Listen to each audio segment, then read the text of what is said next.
Hey everybody, this is Kevin from Old School Lane, and I am here to talk about Nickelodeon's 35th anniversary and what Nickelodeon means to me. Well, Nickelodeon means a lot to me, and it still means a lot to me today. Mainly because I watched the new Teenage Mutant Ninja Turtles incarnation on Nickelodeon. But before Teenage Mutant Ninja Turtles, there was the classic Nickelodeon shows like Doug, and Rugrats, Ren and Stimpy, and Rocko's Modern Life. Then, of course, you had Our Real Monsters and Angry Beavers and Cat Dog. And you had SpongeBob SquarePants. You still have SpongeBob SquarePants. The Adventures of Jimmy Neutron, The Invader Zim, Fairly Odd Parents, and live-action shows like Clarissa Explains It All, The Adventures of Pete and Pete, Salute Your Shorts, Are You Afraid of the Dark, All That, Kenan and Kel. And I remember all those shows very fondly, and they will always have a special place in my childhood. What Nickelodeon really means to me was that Nickelodeon was really an escape from reality. It was escape from all the things a young child, a teenager was going through at the time. When we came home from school, we had a lot of afternoon blocks. We had Fox Kids, and we had WB11. At then, we had the kids WB11. But we also had, like, the Nicktoons block. And it was hosted by Stick Stigley.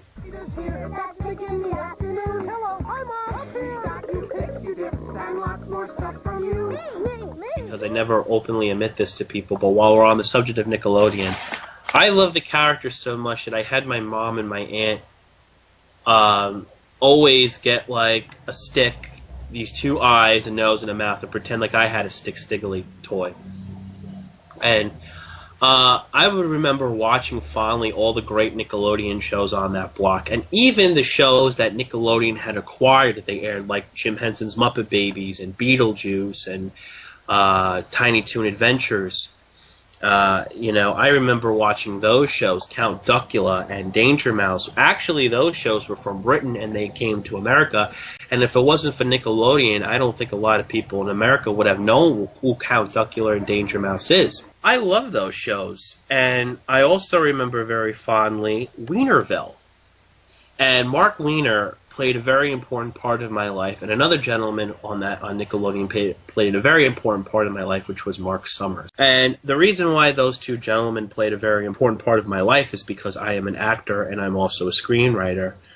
And when I was young, at the time, I had watched Double Dare a lot. I had watched Wienerville a lot, and I've always wanted that. Those shows have made me want to be an actor because Mark Summers and Mark Wiener had a lot of great charisma, and they had such a warm, wonderful presence on their shows. Now, you're having two guys, one is a game show host and the other is a host for a kids show. But at the same time, when you watch them, they were so comfortable and so at ease being in front of a live television audience that's what gave me the gumption to say, hey, I want to be an actor. And Mark Summers is had such great comedic timing, just as Mark Wiener. After Pee-wee's Playhouse got canceled, and after, Hey Vern, It's Ernest got canceled, and they were still showing reruns, but they weren't showing reruns that much. I was watching Wienerville, and Wienerville had these amazing characters that were puppets.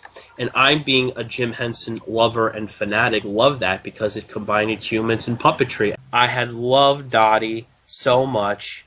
I love her spunk. Oh, you'll never guess what today is. Okay, I'll tell you, it's my birthday. You know how old I am? None of your business. I loved Boney so much. Boney was the most hilarious character, I think, in the 90s ever because he was just like the opposite of Barney. What do you want to be when you grow up? I want to be president. What, so you can raise our taxes? Thank you. All right, how about some games? Who wants to play Toss Your Cookies? Oh, yeah! Who wants to play Pick Your Friend's Nose? Ew, gross! Okay, kids, it's cake time! The cake's half eaten. Hey, Boney's gotta eat too. Now, happy birthday and get out of here! I said, hey, I'm just going to let him just be a total jerk and just be a total mean person in front of all the kids.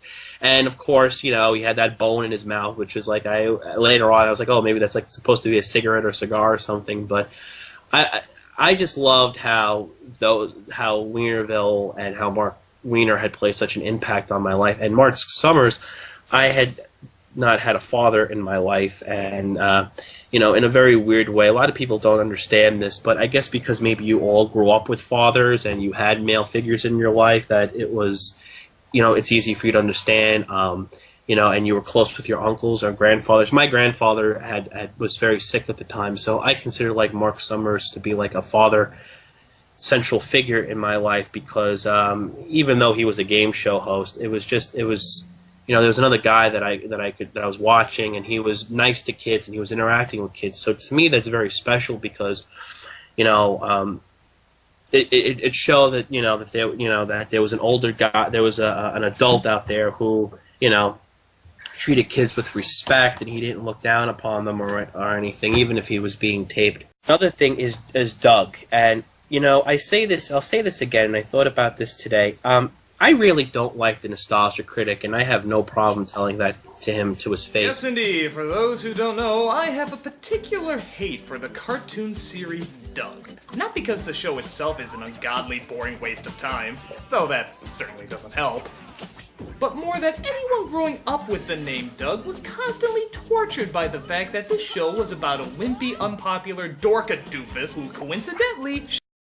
I don't know if you guys know this, but Patty, Patricia's name, I call her Patty, and a lot of people, and she hated Patty because people would call her Patty Mayonnaise, but she never went on a rant or a tangent saying why she hated the show. In fact, Patty loves Doug, and I love Doug. And I know a lot of people don't like Doug, but you got to understand something, that Doug was as close for cartoons being real to humans as possible, despite the fact that all the characters were different colors. Now, I know you had The Simpsons, and then later on you had Beavis and Butthead, and then you had Daria, and then you had Family Guy, and then you have American Dad. But, you know, when you watched Nickelodeon, you had watched Ren and Stimpy and Rugrats and Doug. And, of course, what happened was, aside from Clarissa and aside from Pete and Pete, which I'll get to, you know, Doug was as close to reality out of those three as you can get, because despite the fact that you had talking babies and you had a cat and a chihuahua who went on these madcap adventures and they had tongue-in-cheek humor, Doug was just really about a guy who went through everything that pretty much all teenagers gone through. And I felt like, wow, this is a beautiful portrait of how a young teen is going through in the 90s. And when I met Jim Jenkins at the Slime Convention, I know he was very overwhelmed by fans, and I don't blame him for, like, you know, like, wow. I thanked him for Doug for playing an important part in my life, because Doug did play an important part of my life. The way Doug wanted to draw comics and he wrote in a journal inspired me to want to write and become a screenwriter. I consider Doug to be a great influence, and I don't think he's a bland character at all, because if you go through the situations he had gone through when he was your age, what would you do? I mean, now that you're older, you could say, well, I could avoid this, I could have done that, but if you were a 16, 13-year-old kid back then, and you had a bully who was threatening to go after you, or you had bought a comic book that actually was stolen, or you know, you had to take care of this kid's cat and you didn't know whether it was dying or not, what would you do? You know, you don't know. But people just regard it as this, people make fun of Doug thanks to Doug Walker. And I think if Doug Walker had kept his mouth shut, people would have more respect for Doug. But, you know, there's always got to be one person to, you know, and then everybody on YouTube and all his followers agree, like drones, like, yeah, we all think Doug is a bland, stupid character. Well, that's your opinion. I don't think so at all. I still cherish my Doug doll that I have. I have a Doug doll. Unfortunately, it was from Brand Spanking New Doug, and I disregard Brand Spanking New Doug because there's a lot of reasons why, but that's not the point. I don't want to be off track. But Doug had definitely played a huge part in my life. Another thing that played a huge part in my life was definitely Our Real Monsters and Rocco's Modern Life. I would give anything. I would probably give I would do anything if I could talk to Joe Murray, because Rocko's Modern Life was one of my favorite Nickelodeon shows, because it was such a surreal take on life. And, you know, it was like there was so many sexual innuendo jokes, and I know he gets tired of hearing this because they all do. I think of Tom Kenny and Carlos Elzraki and Doug Lawrence and Charlie Adler had $1 for every time someone said there was a sexual innuendo or pointed that out. They probably would have retired from voice acting by now. But there was so many things about Rocko that I until I got older that I realized, wow, I didn't know what that meant. But also, you know, from an artistic point of view, it just showed what the suburbs were really like, and how people really are. Like, how many people do we know are like Filbert, who, if they touch a collectible, will have to wash their hands 50 million times? Or how many times have we gone to the supermarket and we wanted to kill ourselves? Or a day at the beach? And what I love about this show was that it took a normal day and switched it around to becoming hell. And, you know, I really thank Joe Murray for that, for influencing me on Rocko. And, you know, a funny story is, at the time, Nickelodeon had these small stores inside of selected malls, and they had a Rocko doll, and I wanted it so badly because I love Rocko, and unfortunately it was like $29, and I wanted it, and as luck would have it, we didn't have the money for it. And now, if you try to purchase a Rocko doll, you'll be spending about maybe $500 to $800 on a Rocko doll if it's in good condition. And if a Rocko doll you find on eBay doesn't even have a shirt, you'll probably be paying $400 for it. So I've always... What I remember mostly about Are You Afraid of the Dark was that the episodes had a dark nature to them, and of course Zardo, which was a recurring character. But the shows had a lot of dark themes in them, and a lot of them did not have happy endings. One of them in particular, the Silver Specs, which ironically had Zardo, where this girl wanted to try on these really cool specs, only to find out that at the end she, her friend, and Zardo get trapped in this crystal ball by this woman. And that used to scare me as a kid. That was what Nickelodeon really meant to me, and it had left an imprint on me for so many years, and I thank all the actors, all the voice actors, and all the writers, the creators of these shows, for really inspiring me and giving me inspiration to want to pursue my acting and my writing. And that's it.